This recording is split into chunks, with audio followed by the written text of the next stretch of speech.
So the Indiana Fever obviously are struggling, but I've watched back the end of that game for quite a while, and it does seem that these players are just not even they're not in sync. They don't seem to be happy whatsoever with Christie Sides.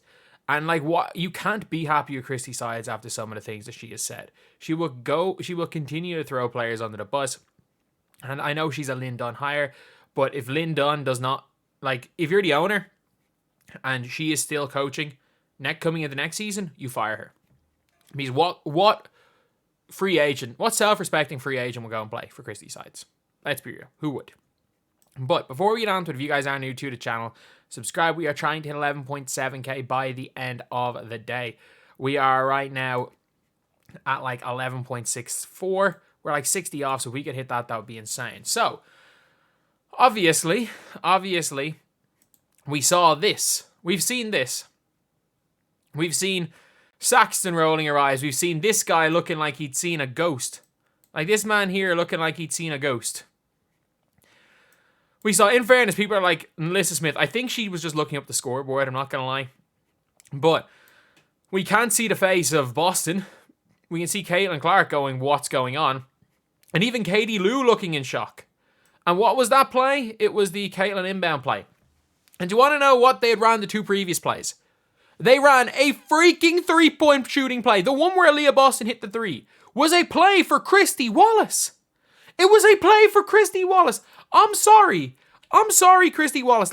I'm sure you're a nice person. I'm sure you're a nice person. You know what? You're probably a decent role player in Atlanta. But Christy Wallace, this is who they drew up the play for, by the way. This was who they drew up the play to win the game for. 5.6 points a game. View all stats. Is there anything better? By year. 5.6 points a game. By the way, every single shot she shoots is wide open.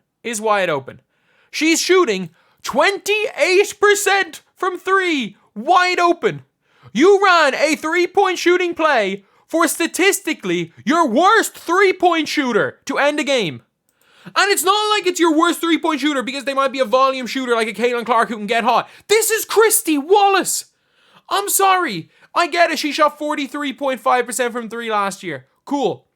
At 36%. You brought her after shooting 36% the year before. Cool. But she's minus 2.6 a game. She is a net negative for the team.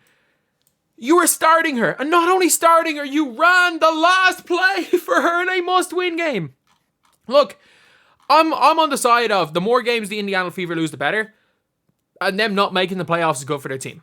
I'm fully on that side, by the way. But you don't want to lose to the Sky. There are games you don't want to lose, and that's when you don't want to lose. You don't want to lose to the Sky because the media will change everything. The only way you want to lose to the Sky is if you want to... if they had won the game, Caitlin Clark's winning Rookie of the Year. Straight up. People are watching those three games. If you go 3-0 against the Sky, Caitlin Clark breaks the assist record in the third game. And you know what? If she was able to run everything through, she might have broke the WNBA assist record in that game.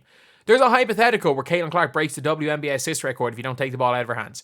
She wins Rookie of the Year. That's the only reason I can see for it. But this is a play, obviously. This is after.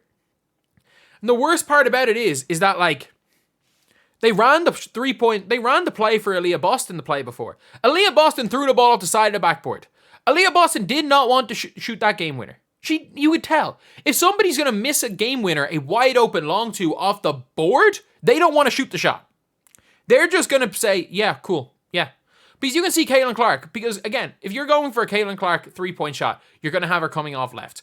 Or if you're going for a Caitlin Clark layup, you're going to have her attacking downhill. Not attacking across ways, so the only thing she can do is shoot a three-pointer going right, where I think she's hit one this season.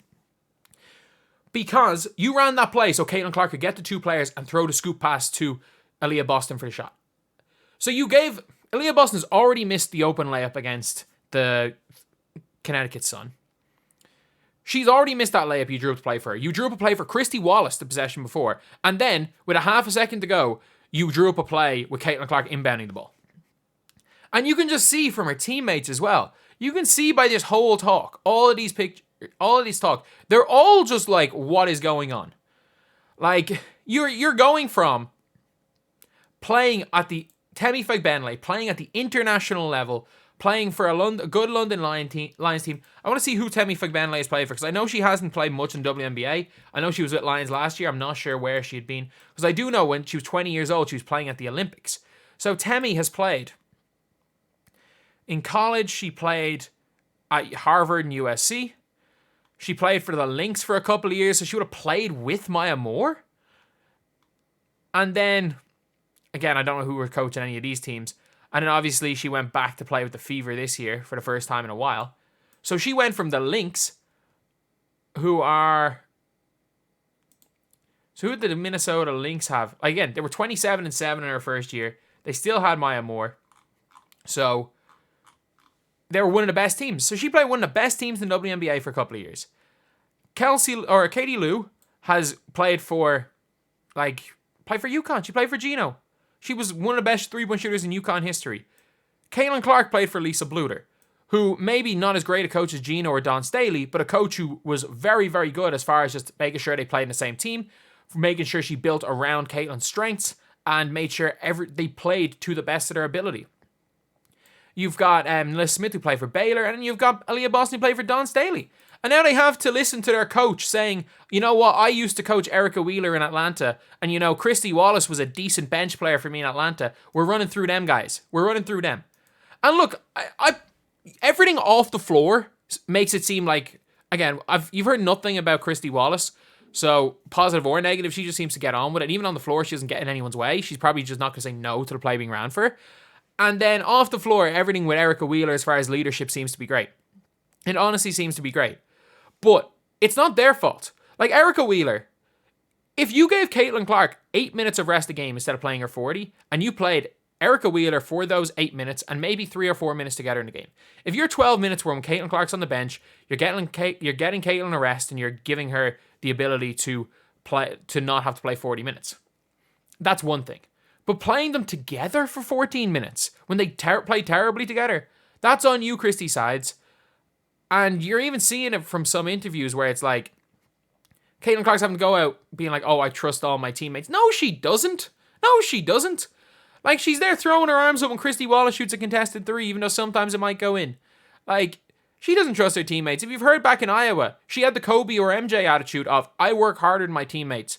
I don't want to pass on the ball. But obviously, she's not going to go against her coach, who's making sure, unlike in Iowa, where all of the team had to be on the same page, but she was able to beat her.